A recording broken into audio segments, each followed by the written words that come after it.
Smart culture, science. In this video, we will be discussing convection. Convection is the way heat moves through liquids and gases. Unlike solids, where particles only vibrate, they move freely in liquids and gases. But how does convection work?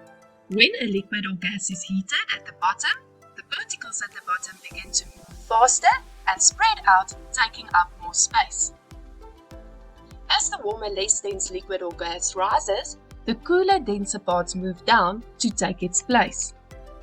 This movement creates a circular pattern called a convection current.